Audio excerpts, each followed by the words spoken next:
Uy, ang ganda, oh guys. Wow, parang parang Tingnan mo mga luma na yan. Pero para siyang castle. rini-remodel oh. Ang laki nito oh. Ganda oh. Oo, kasi nung araw pa yan mga model. Lalo na to. Hindi yung isa talaga dito sa right side, parang mansion. Like Mga ganda ang mga ganda dito. Mayayaman. Ayan oh, tingnan mo. Wow. Hindi rini-remodel lang. Bag. Wow. Tingnan mo, pati yung mga lupa. Pati yung Chinese nilang Diyan, nakapunta Oh, na kami yung dyan. temple nila. Yeah. Oo. Dinala na kami dyan. Parang puro ginto yung mga... Bakit sa Amerika pinapauwi sila? Puro ginto yung Buddha nila dyan. Oh, wow. Nakawin natin. 24 ka. yung pinupuntahan mo. Oo, kaya malapit na yun. Yun ang ganda ng mga bahay dito. Look.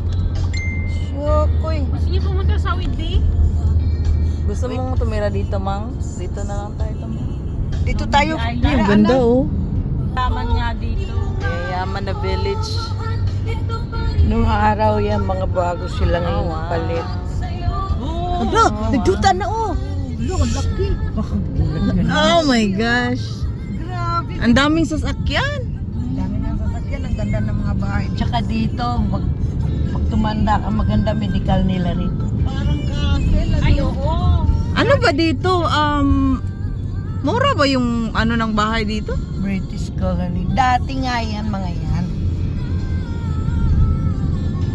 Tingnan. Parang mga castle ang style. Parang ang ganda oh. Sa California, hindi ba? Dito sa side ko, ang ganda. Oh, dito parang Chinese style. Di ba kahit sa Pilipinas? Sige, mag-video ka diyan sa side mo, mag-video din ako sa side ko. Local po naman yun.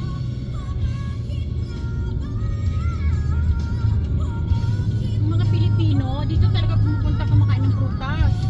Sa Henlong. Doon sa atin, dito talaga sila. Pumunta na nga kami doon. Bili ka doon ng malingay rin. Meron? Oo. Sige. Di ba doon kita Motherfucker? Go din! Stupid motherfucker. bibili? Tignan ko na siyang mabilis. Lanzones na Kainan lang yan. na siya. Medyo Doon sa Baka mayroong Chinatown punta. sana tumingin tayo kanina eh. Paglansonis lang gusto. Ayun oh. yes. Magkuha tayo ng isa lang. Yeah. Yeah. We cook it too. Yeah. Dito, Mangga mangga, parang mangga Cebu.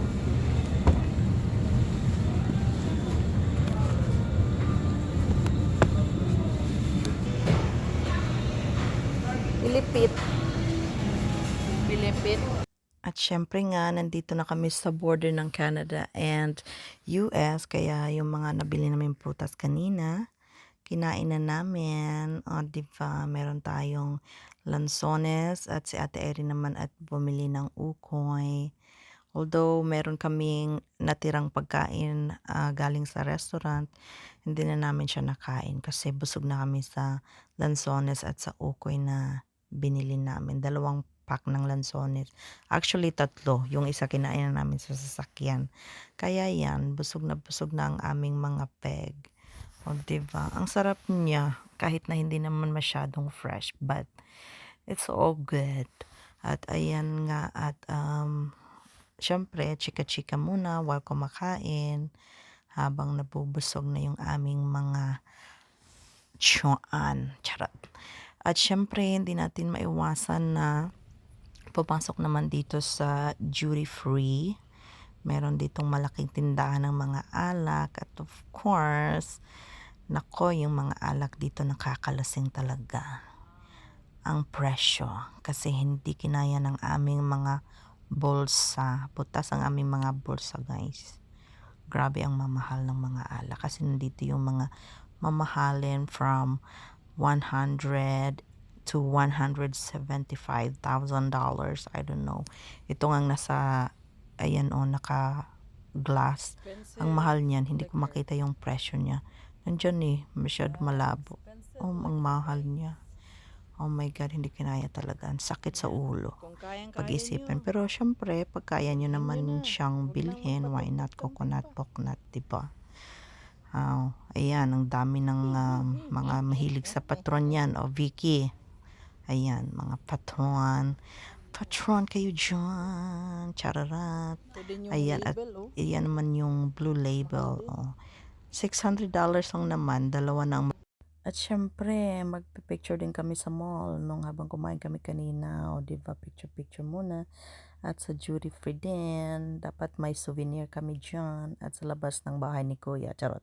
Sa labas ng border may mga pwedeng picturean. Kaya ngayon, exit na kami. Bye!